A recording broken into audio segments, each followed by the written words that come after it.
Maraming taong nagagalit pag sinabing gago, tanga, nakto.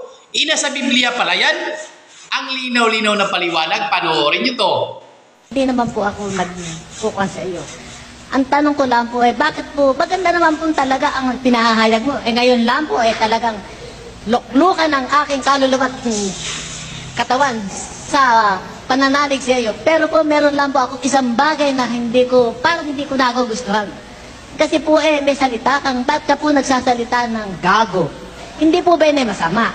Saka yung gonggong. Tanga. Tanga. Sabi ko tuloy, si Brad Eli, maganda naman ang mga sinasabi, hindi niya alam na masama rin yung sinasabi niya. Yun lang po naman ang aking katanungan. Magbabasa po ako sa Biblia, ho? Oh, kasi po, kaya kayo nagtatanong, wala naman akong alam. Pakinggan niyo po itong nasa Biblia. Opo. Sa Galacia 3, versikulo 3 ng Magandang Balita Biblia, ito po'y Bibliang Katoliko. Pakinggan niyo. Brother Willie. Ito po sinasabi, tangang-tanga na ba kayo? Nagsimula na kayo sa Espiritu at ngayon magtatapos kayo sa laman? Sa uno. O tangang mga taga-Galacia? Tawag po ni San Pablo sa taga-Galacia, tanga. Kasi po, yung tanga, hindi naman mura yun eh. Yung tanga, kondisyon ng tao na hindi nakakaunawa. Meron po talagang tanga. Pakinggan nyo, sa 49 ng awit, kapatid na Willie. Sa talatang 10 ng Magandang Balita, ito po ang sinasabi rito. Ang lahat ay mamamatay. Ito na may alam niya, maging mangmang o marunong, kahit hangal, pati tanga. Ayan. Lahat daw po, marunong at tanga, mamamatay. Salita po ng Biblia yan, kapatid eh.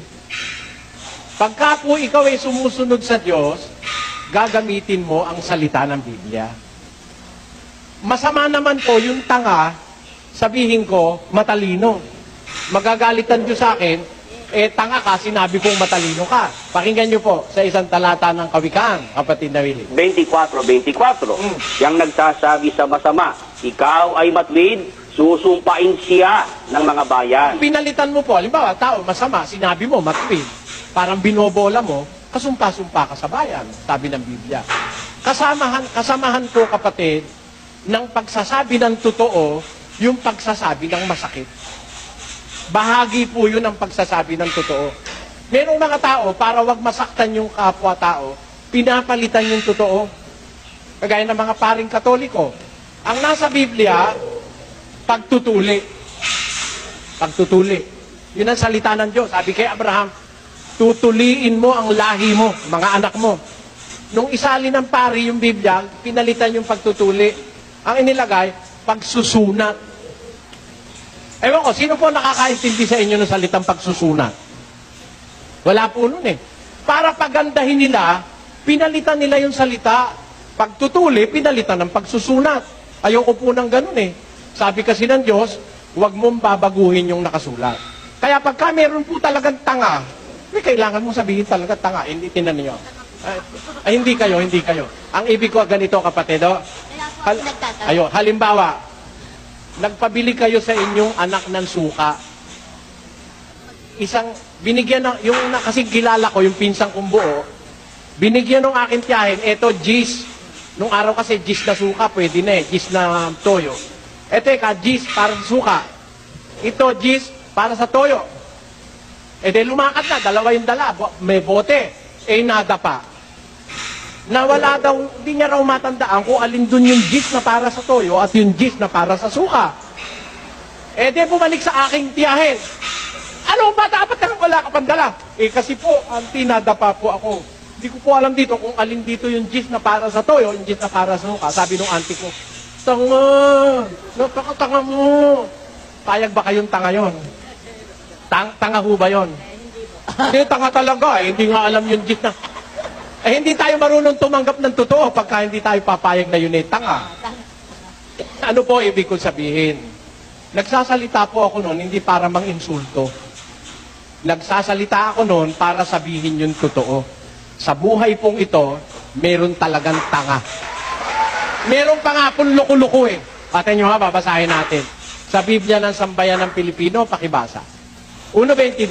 Sila'y mga lokong nagmamarunong. Ayon, mga lokong nagmamarunong. Bakit? 25. Sapagkat Pinalitan nila ang katotohanan ng Diyos ng kasinungalingan at sila'y nagsisamba at nangaglingkod sa nilalang kaysa lumalang. sa magandang balita Biblia, nakalagay po, sapagkat 25 po. pinaligdan nila ang katotohanan tungkol sa Diyos. Pinalitan nila ng kasinungalingan. Sinamba nila at pinaglingkuran ang nilalang sa halip na ang lumalang. Na siyang dapat papurihan magpakailanman. Amen. Ano ang sabi ni San Pablo sa kanila? 22. Sila'y mga lokong nagmamarunong. Tawag po ni Pablo, loko eh. Nasa Biblia po yun eh. Alam nyo, ako po siguro, kung makakakita kayo ng kagaya ko, hindi ko siguro mas marami sa mundo yung kagaya ko eh. Ako po'y nakahandang kagalitan ng tao, wag lang akong kagalitan ng Diyos eh. Basta't nababasa sa Biblia, ginagamit ko po yun. Halimbawa, meron po ako isang babasahin. Ang dating nito sa isip at sa tenga ng Tagalog, masama eh. Eh, nasa Biblia po ito eh. Ezekiel, kapatid na Willie. Kung nasa 23:44, at sinipingan nila siya na parang sumiping sa isang patutot. Gayon nila sinipingan si Ohola at si Oholiba na malibog na mga babae. Kita nyo, salita po ng Diyos yan. Eh yun ba dahil masama sa tingin, masama sa pakinig, papalitan ko po kaya yon? Bawal po ng Diyos yun. Pag sinabi ng Diyos na gano'n, yun na po yun. Paano, papalit mo ron? Pag pinalitan mo yan ng malandi, iba ibig sabihin ng malandi kaysa sa malibog. Tama po ba o hindi? Kaya ayoko pong palitan. Kung ano yung nasa Biblia, kung sinabi ng Bibliang walang hiya, sasabihin ko, walang hiya rin. Basahin po natin. 7:13 po ng Kawikaan. Sa gayoy, hinahawakan niya siya at hinahagdan siya at may mukhang walang hiya na nagsasabi sa kanya. Kaya nyo, merong walang hiya ang pagmumukha eh. Palitan ho ba natin yun para lang mapaligaya ko kayo? Kaya lang ako yung nagtanong dahil sa marami kong naririnig na masama yung salita na yun. Ngayon, naintindihan ko na, hindi na po ako nagagalit. Salamat po sa inyo. Sana pagpalain kayo ng Panginoon.